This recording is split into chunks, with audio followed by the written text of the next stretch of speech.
Well, I'm going to the city and I'm gonna do a steady show. And I know all my fans wanna learn how to make some dough. I've been cruising up and down for trades each and every night.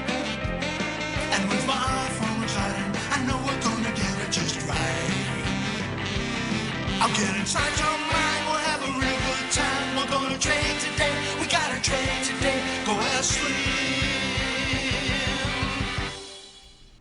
Hi, I'm Steve Miller. Call me Slim. And this is the askSlim Market Week. It's a look back at what happened in the financial markets in the past week, and a look forward at what might happen in the next week, and hopefully lots of great ideas and opportunities for you throughout the show. Well, the stock market was modestly lower last week as investors had a full plate of negatives to digest.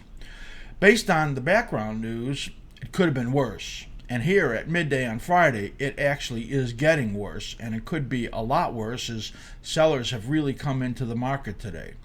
3 separate times before this decline on Friday, the market had big declines for the indexes.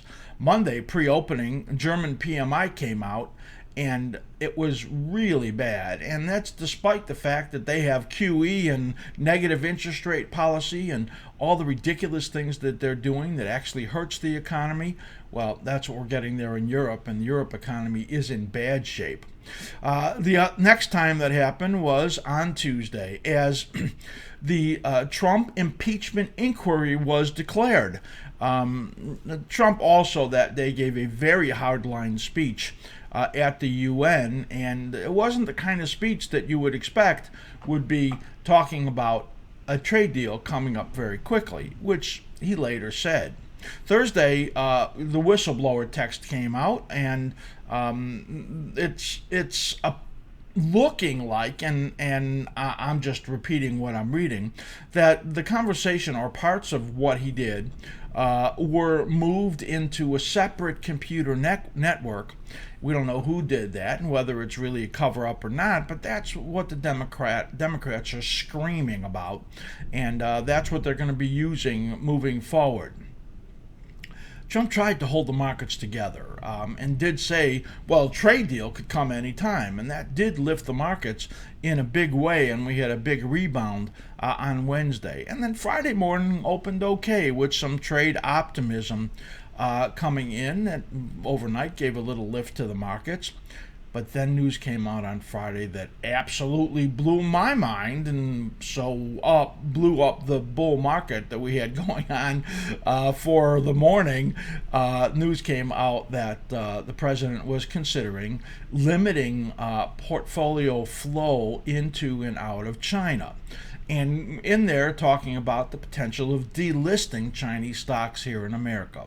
Well, the yuan absolutely plunged. Baba and Chinese listed stocks here went down, and the stock market went into a very quick free fall. There was a little bit of a rebound. I'll show you that when we look at the chart at the end of the show.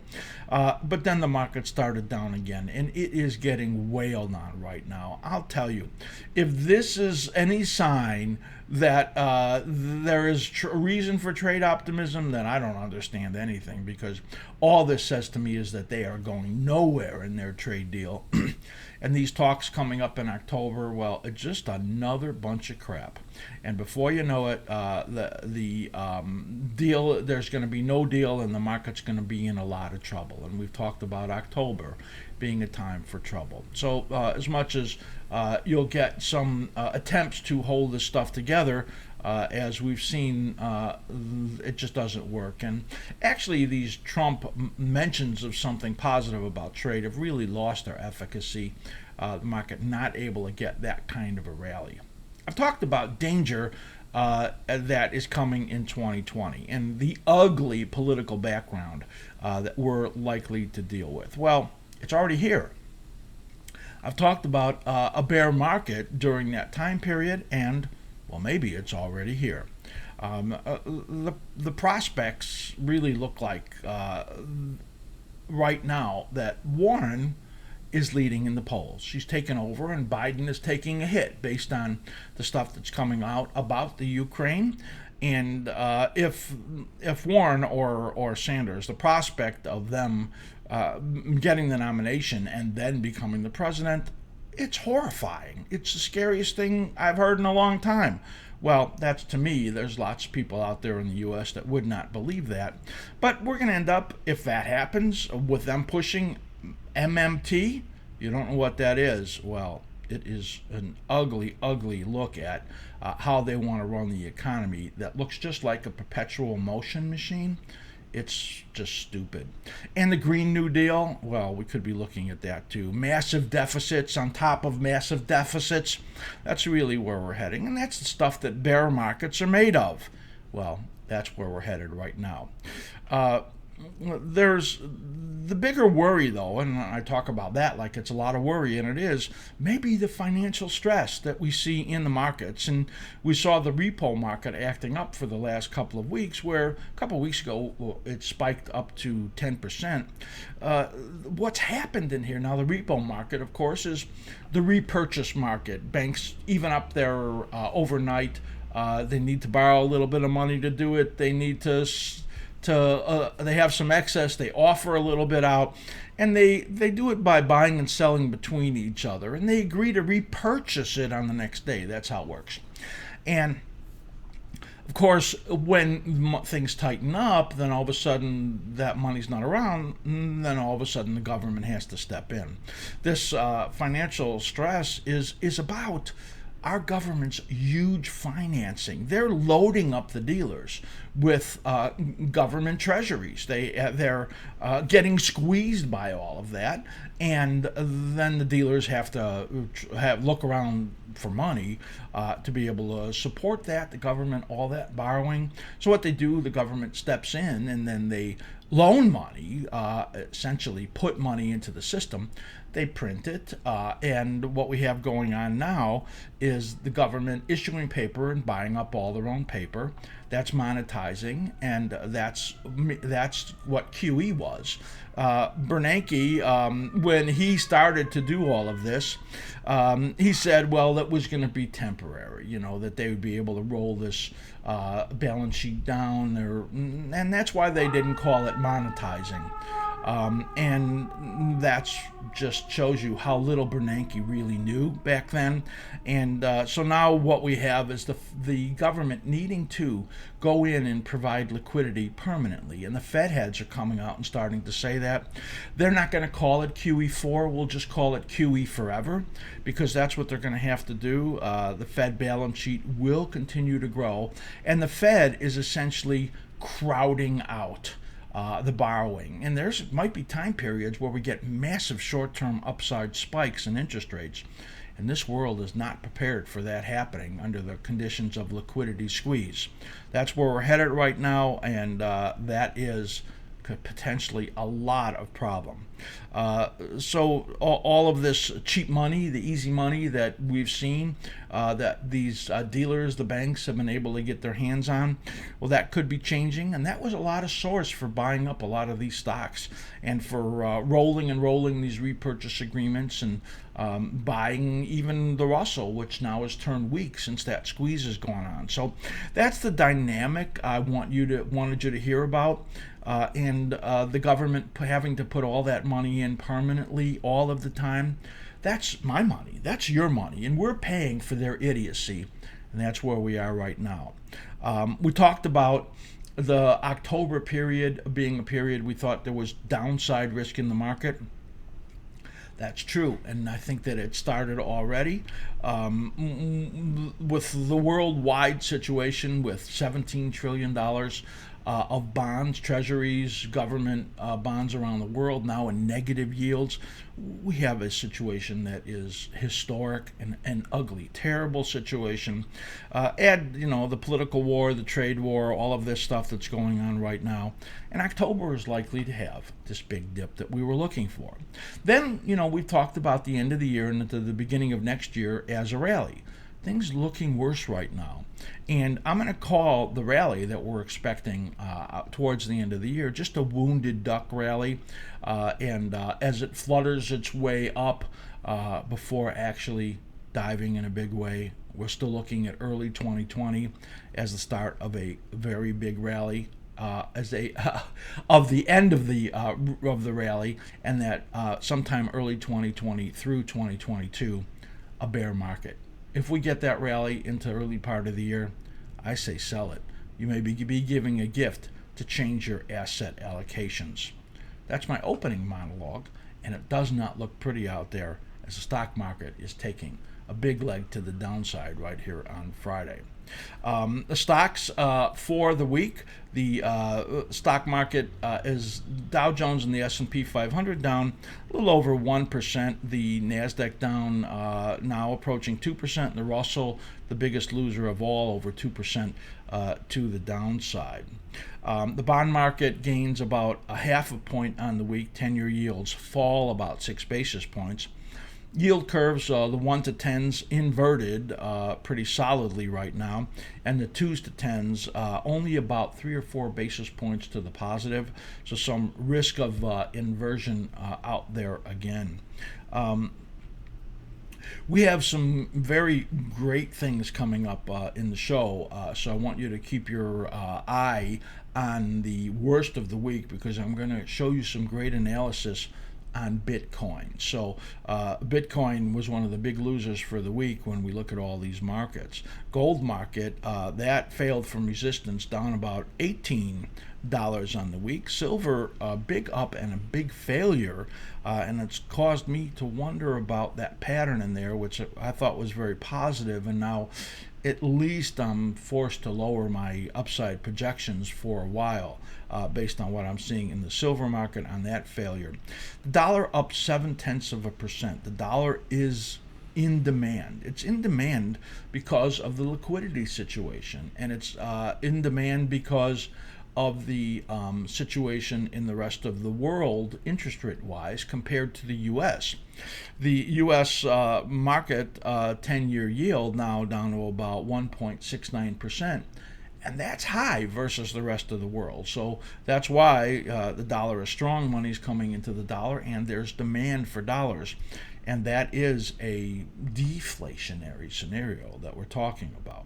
Follow me on Twitter at askSlim. Become a YouTube subscriber. If you like this video, give me a thumbs up. We have lots of cool things to show you coming up in here, so stay tuned and you're going to enjoy what I have to show you.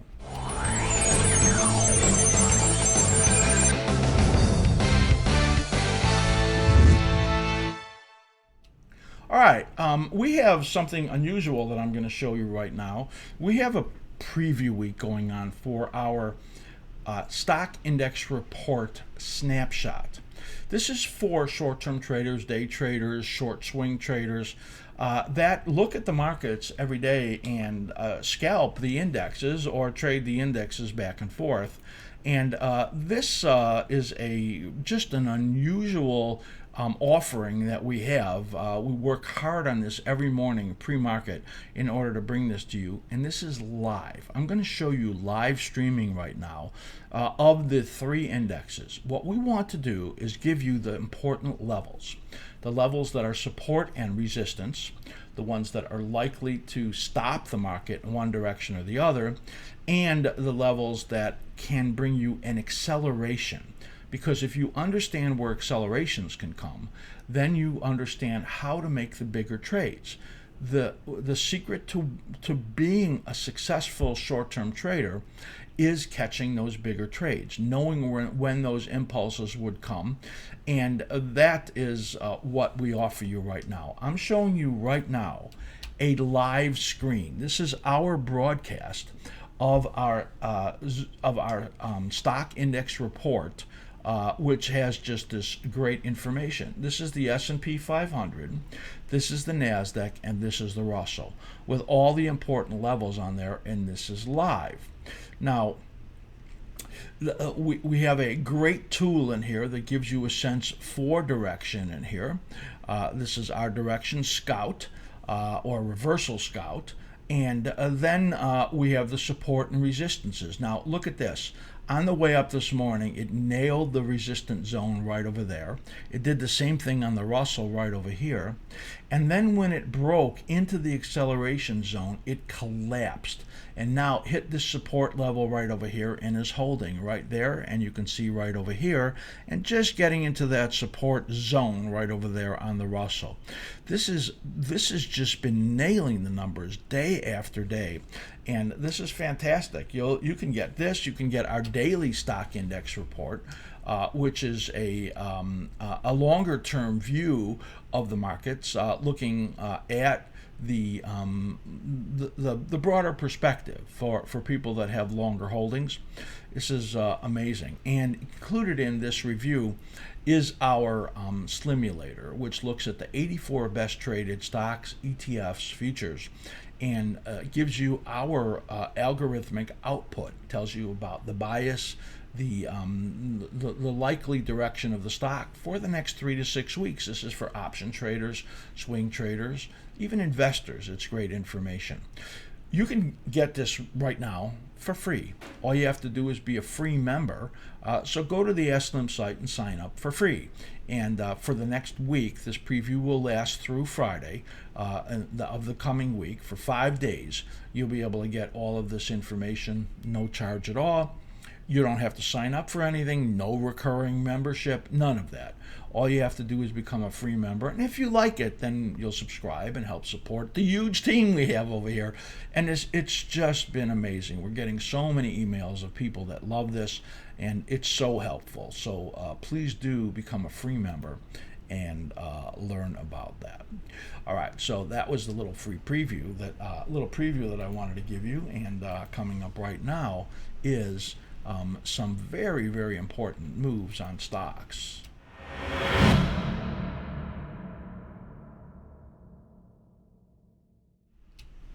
All right, for the best of the week, we're going to look at 5 stocks. And then for the worst of the week, we're going to look at 5 stocks. But I'm going to lead that off with a little bonus of one of the worst moves for the week of anything, which is a collapse going on in the Bitcoin market. So let's take a look here as we look at Marathon Petroleum. Now, I'm showing you cycle analysis, and we're looking at the weekly charts. If you don't understand this and you want to, or if you've seen me do this for a long period of time, you can take our 20 module workshop, video workshop, incredible. You subscribe to that, you have it for a lifetime. You can watch it as many times as you want.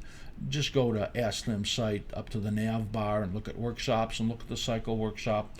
If you're interested, just write me at slim@askSlim.com and I'm going to send you a 30% off. That's our pre-launch price of 30% off that you can get, well, also in this preview week, only for the next week. So write me slim@askSlim.com and I will send you that special 30% discount link for this amazing workshop. Took me 2 years to write, 6 months to produce, and you'll never look at charts the same way.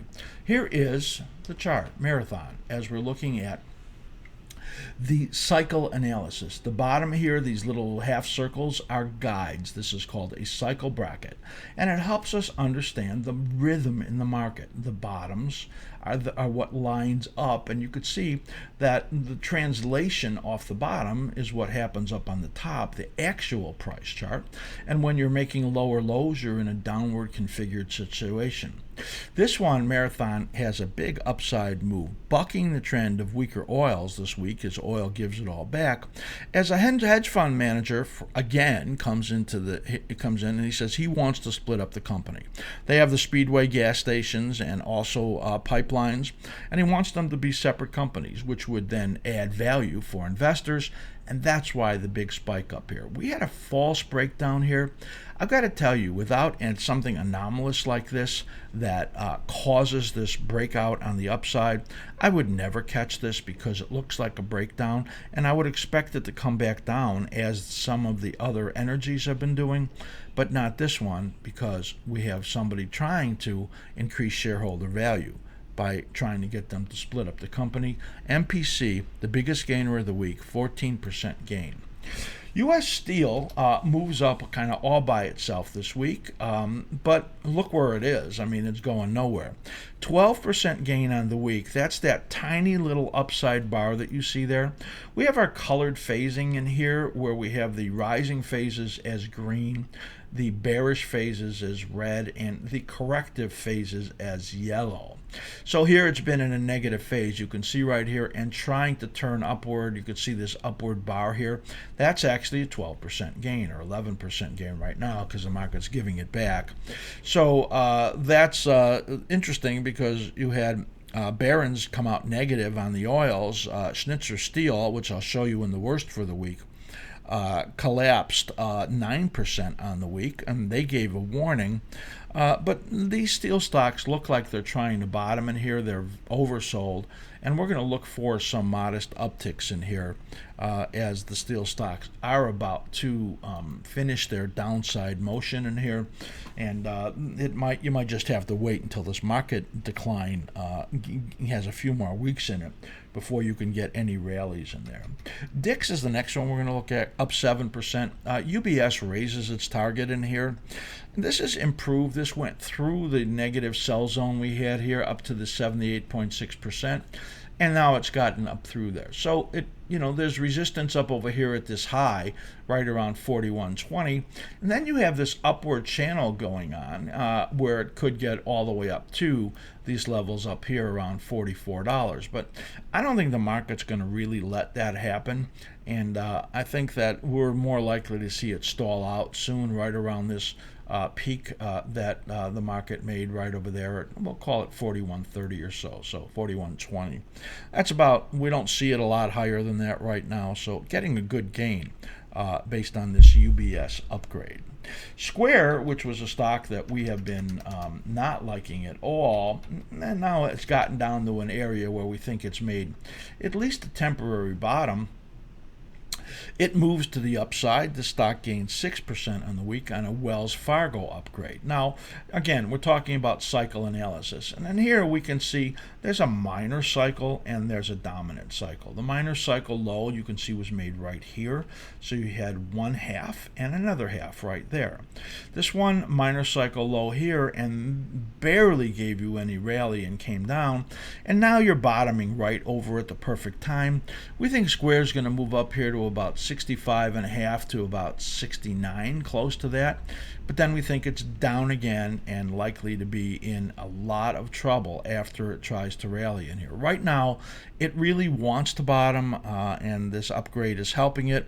And we expect that it's, the worst of it is seen for now, but it gets up to that sell zone, and I plan on doing it, selling it. Nike, NKE, is a stock that has been just resilient as crazy. It is very overbought. Analysts upgrade the stock again, but we're in a period of a coming correction.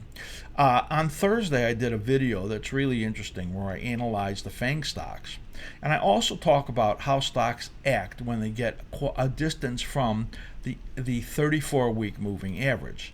Now you could see here it got a long way from the 34-week moving average, and in this cycle corrected and moved down sharply through it. Here it got a long way from the 34-week moving average, that's that blue line, and then collapsed down through it in this declining phase, and that's coming right over here. We're going to look for a decline, likely to get down to about this level, about $87 or so. It's only $5 decline, and there's only a 3-4 week window for that in here. But we think that this analyst upgrade is poorly timed, and we think we're going to get this mild correction of about 5 points on the downside in Nike. That is the best stocks for the week in my universe of 320 stocks. And now I'm going to bring you a very interesting peek at the worst.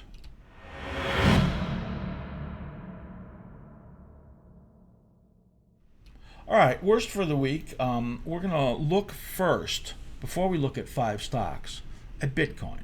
I don't often look at Bitcoin. And when Bitcoin was 19,000, I declared that I thought it was going down to 4,000. It actually got down to about 2,800, something like that.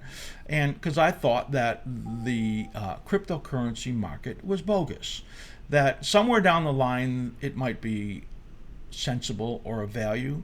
But with the number of cryptocurrencies out there now, over 2,000, it's totally bubble.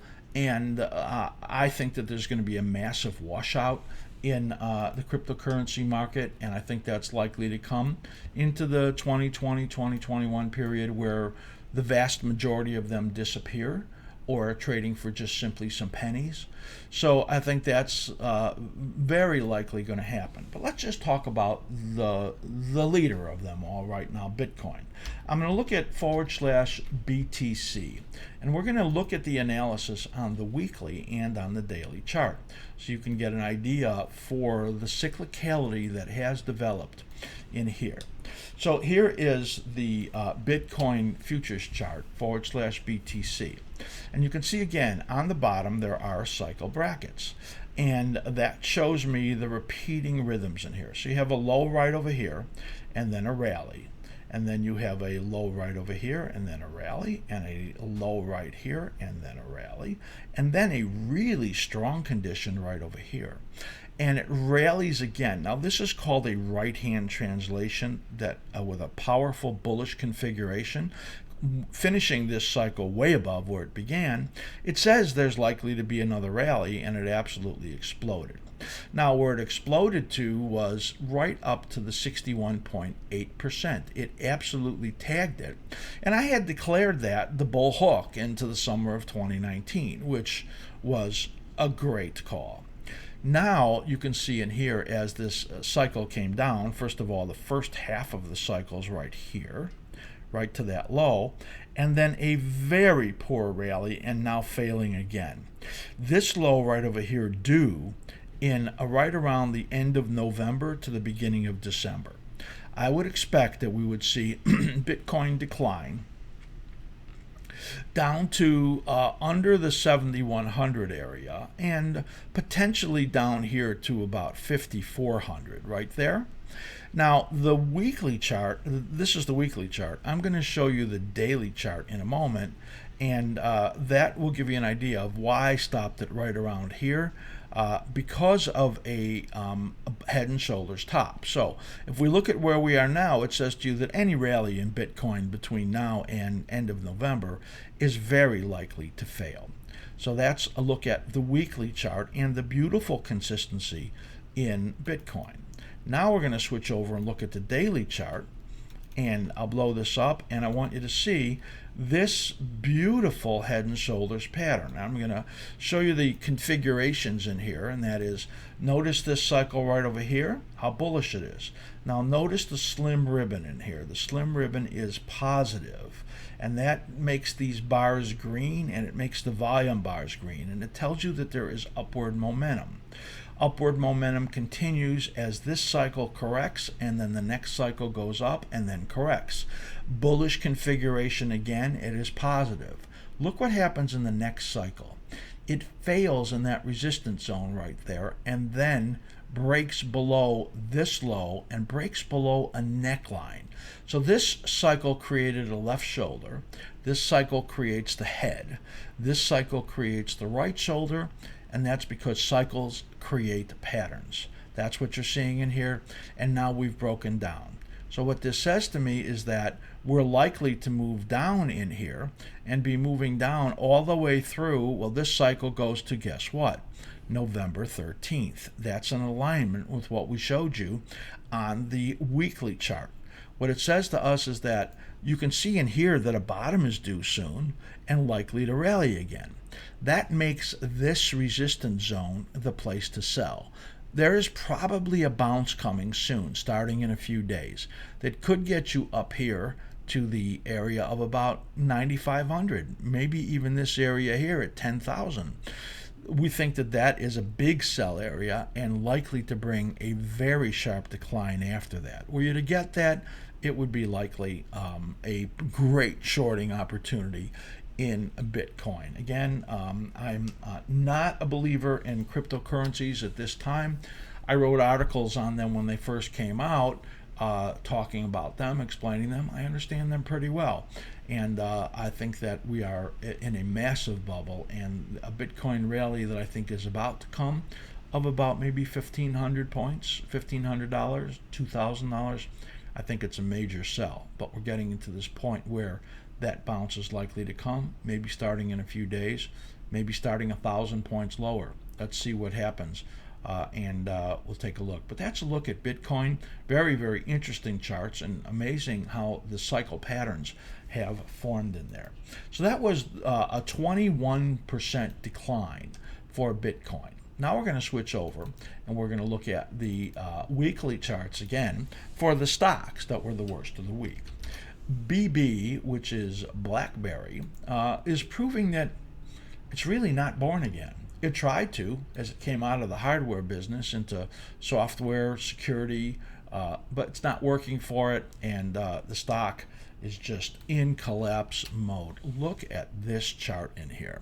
Down 27% on the week. Analysts all over it, downgrading it.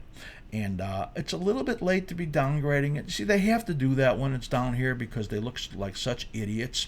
So they have to say, well, they downgraded the stock. But they downgraded at $5. Where were they a couple days ago? Anyway, big decline that you see in here. This cycle failure right in here told us about the problem. And then when it gets back up here to that breakdown level, well, it just did not look good. Look at the negative cycle right in here. That's the minor cycle. And then the rally right in here that fails, and now you have both cycles moving together down here into November, and that says to us another 5 or 6 weeks of pounding. The stock could be under $4. Who knows? I mean, it's really, really not. This company has not performed, has not done what they said they were trying to do, and problems. This one, the next one, SPWR. This is a big disappointment to me. Look at this failure. No news, terrible chart. First Solar down 10%, CSIQ, which I love, down 9%, and SunPower down 20%. This is absolutely a sick situation in here, and I love the stock. I was projecting it up here to $17 to $19. It's gone. I mean, the pattern is just too bad for that to happen. And now this points to a decline. Let's see where this looks at. This points to, why am I getting that? Let's get rid of that. This points to February before that low is over with. So I was bullish. I was loving this stock. I was so happy to see the formation, and now it's gone. Getting back down to this level is a bad thing. This big engulfing pattern is a bad thing. And if I were to buy any solar stock now, it would be CSIQ, because that one has come down to our buy zone and has absolutely the healthiest pattern of all. I showed you U.S. Steel with that bottoming coming on and horribly long decline. Well, Schnitzer Steel down 9% on the week. This bottom looks like it's made to me. Now, we're likely to get another rally. Again, we're configuring negatively. The low right over here in the cycle, and then the low. Notice the dash line. That's DBB, the base metals. Look at how this tracks the base metals. Just amazingly close. And now what we're looking at is a potential bottom right over here, but this rally potentially up to 22. It's close to 20 right now. Well, it's likely going to happen. You'll likely get a rally in there, but this is a sick looking situation when you look at this. So the steel's looking bad, of course. Who's going to buy steel? And with the trade war going on, everything is slowing down. The economies are looking horrible, and China's got tons of steel they're producing. So this is not a good looking pattern at all. We'll look for a bottom soon that fails. Next, we're going to look at Alibaba. Look at this stock. You see this big decline? This is all today. This is all Donald Trump. This is all restrict flows of capital in between U.S. and China. That's what happened in here. The yuan did the same thing, And this is coming down to our support zone, but it could plunge down through here. The bottom of it's about 155, and looks like about 3 weeks. I think it's going there, to tell you the truth, or worse. And if this turns out to really happen, where this trade war turns into an economic war, you talk about restricting flows. You're talking about that we can't buy Chinese stocks, they can't buy our stocks. And if you're going to restrict the capital flows that way, you could expect China to hit back. They'd be selling treasuries like crazy, and there's that interest rate spike I warned about potentially. So, pretty ugly situation. That is all Friday right over there that brought that big decline, and you can see that is big. And we're towards the end of the cycle right now. So look what happened at the end of the cycle right in here where these two nested cycles were. Wham, 3 big weeks down. Wham on this one, 3 big weeks down. This was in early 19, this was in end of 19, and now potential for a few big weeks to the downside in here. You better smell out the trouble that is there in Alibaba. And the last one I'm going to talk about are the HMOs. Now I'm going to show you Humana, which is down about 7% on the week. And I bad-mouthed Warren in the beginning of the show. I'm not going to be shy about that. This decline right in here is about Warren taking a lead in the polls and her Medicare for all and ending the private, companies or whatever version she has of this insanity. Well, that's this break right in here. Humana down about 7% on the week. United Healthcare, Cigna, similar declines. This is, you can see right over here, that's the 61.8, that's the 78.6. So it's getting into that support zone. But again, it's got another 2 to 4 weeks to go on the downside. And, this is a problem. And I've been telling you that the problem is that the socialists are making ground, and this election year is going to be so nasty. And companies like these HMOs, the healthcare stocks, they're in for it. They're not going to survive very well during an atmosphere where you have polls showing the Democrat socialists in the lead. So that's why you have this big decline in Humana and Cigna and healthcare stocks, all about Warren taking the lead over Joe Biden. And Joe Biden is in a free fall right now. And even though this stuff that's going on with the Ukraine is bad for Trump, it's not good for Biden either. So there you go. Lots of bad news for these companies and some awfully big moves. That's it for the worst for the week. I hope you found that Bitcoin analysis to be interesting and certainly valuable. And I'll be right back and talk about next week.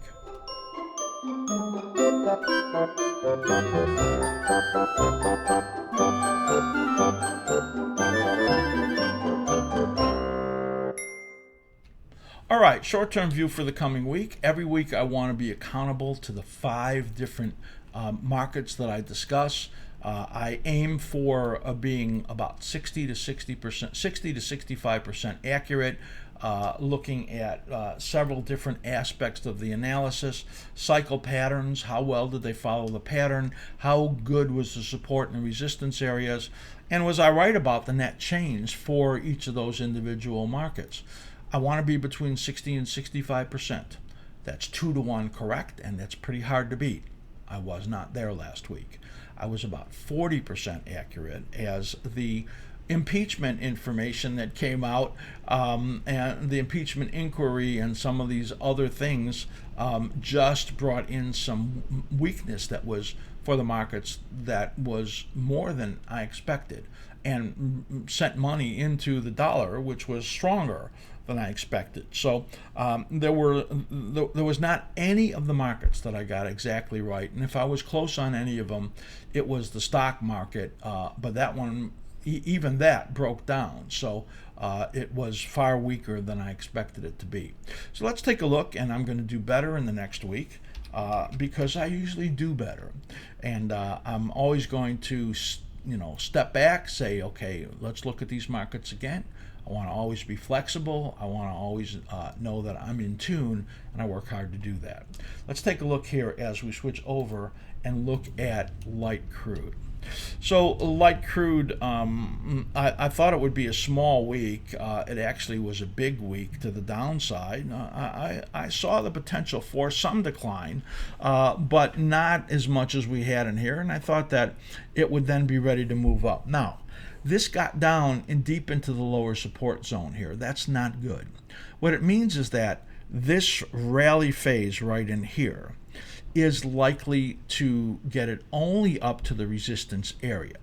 Now, this, of course, was the big gap on the Saudi bombing, but they have gotten their oil facilities back online much faster than anybody expected. And the inventory numbers showed a very big build.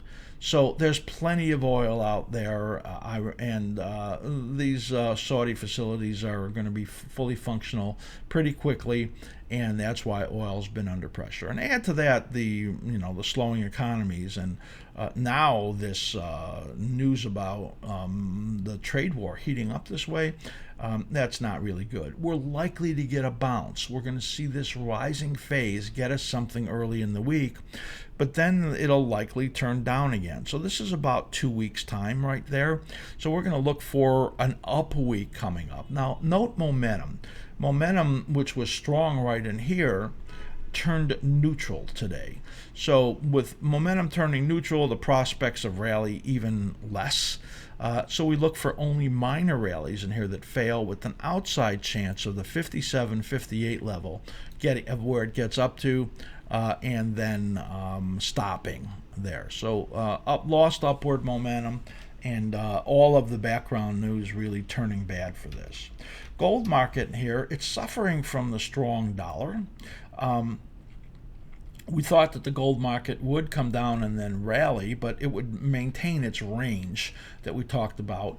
And we've widened the range a little bit now on the downside, specifically to this 1471 level. That's where we think that the market can move down to in this next week or week and a half. So we're looking for a down week in the gold market.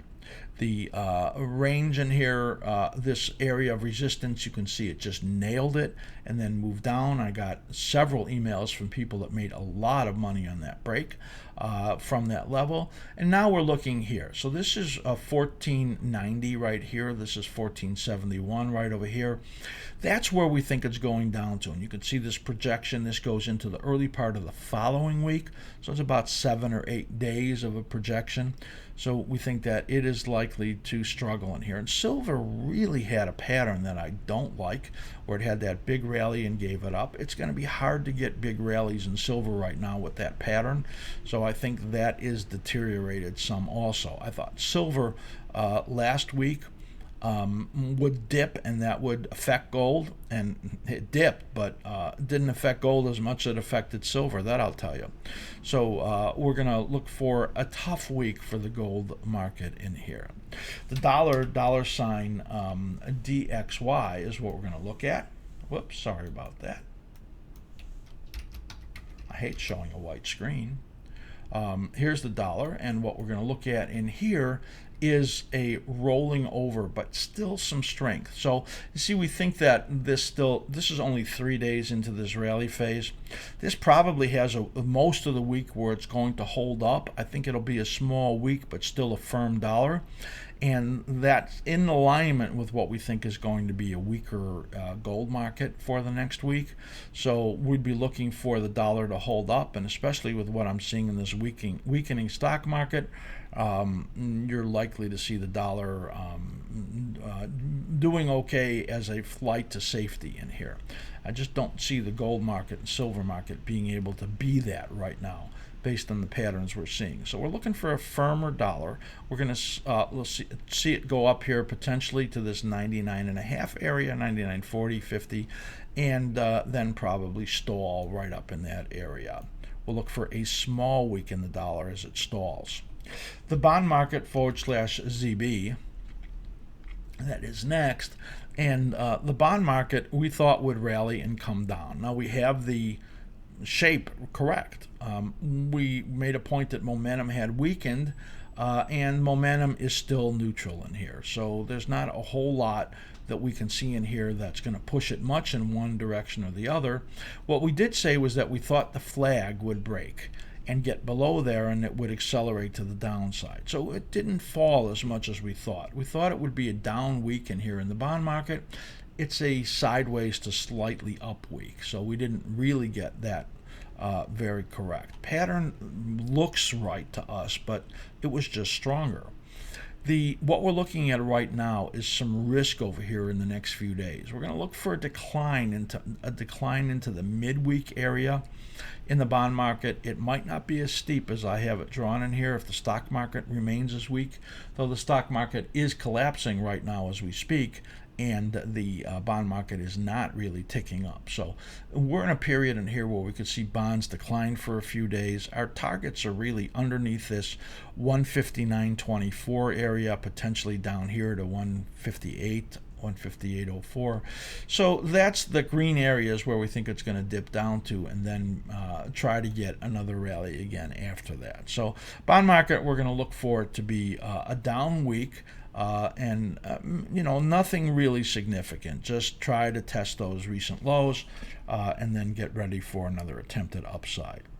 So the stock market, those of you that get our Future Speak show on Wednesdays, and by the way, if you take the preview week, if you sign up for the free preview by becoming a free member, you're going to get to see the Future Speak show this Wednesday. We're including that for in this special free preview week. So please do consider signing up and become a free member if you're not, and get this preview. So the stock market, we believed, was going to enter a period of risk, and part of what we looked at was that the implied volatilities were entering a period where they could spike. So we talked about that a lot, and we talked about the week between 9:23 and 9:27, and here we are, and it's happening. So the market is proving in reality what we showed you in theory, and that is likely to continue now with implied volatilities going up and the stock market beginning to struggle. So we thought the market would be able to hold up potentially for a few more days before it turned down and before it broke down, and that really isn't happening. We have momentum that was on the upside having been lost, and beginning to look like it's going to be turning to the downside.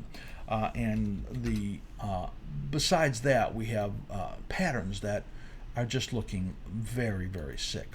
Now let me take you through this right now and show you these short-term patterns in the S&P 500. So note the low right over here. That actually equaled the low right over here at the minor or half cycle. You had a rally and a decline that made the half cycle here. And then you had a rally and the decline was very minor. It took some work and hindsight to understand how this fit. And then we had the rally. Now see the slim ribbon, and that is showing you the bullish scenario. It is now rolling over in minutes from going neutral in here. This minor cycle low right over here told me that we're going to get a rally into resistance. I thought it could last a few more days than it is right now, but it is now getting ready to break underneath that low. That is a cycle support breakdown and suggests that the next, this is about 5 days. This takes you out to, if I highlight this, it's going to tell me, I promise you, that out to about the 6th potentially, or 7th or 8th, somewhere out there is where this decline goes down to. We are entering periods of risk. This is a period of risk right here where both of the cycles push down. There's a period of risk here and then another big one out over here.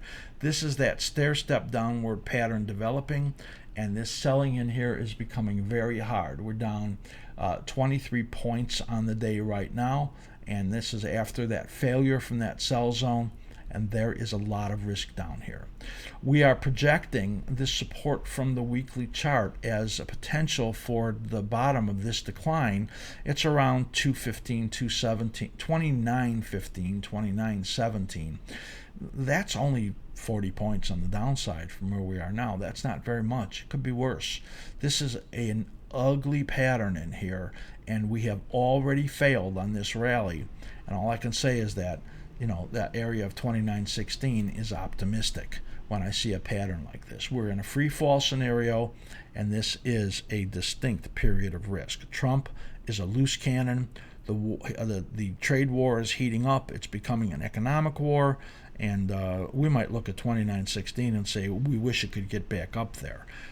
All of these indexes losing their upward momentum. The NASDAQ especially weak right now, and I talked about, if you watch Thursday's video when I analyzed the FANG stocks, I give you the reason why I thought that the NASDAQ would begin to underperform the market. There are breakdowns or corrections going on right now that have time to go, and that's why we're seeing what we're seeing now. This is a risky time for the stock market, and I have talked about this through the end of October, beginning of November, and here it is right now. You could see it happening in the market. Again, theory becomes reality, or cycle rhythms are reality. That's it. I hope this was great information for you. I hope that you learned a lot. Become an askSlim member. Support our team. Try the free preview, and then, pay for something, because we need you to do that so that we can keep bringing all this great information and developing what we're developing. For those of you that are still with me, our new Slimulator Momentum Tracker for investors is coming. We'll be ready to beta test that any day now. We're just finishing it up right now, version 1, and you're going to see something that is great, that will look at everything, not just a limited number of stocks, and you'll be able to build your own watch lists in there and get the momentum tracker to tell you the real condition of the stocks that you're invested in or want to. Great thing coming, and please do subscribe, become an askSlim subscriber. I want you to be so careful. It is so crazy out there. I'm always wishing you great trading. Well, I'm going to sit and I'm going to do a steady stroll.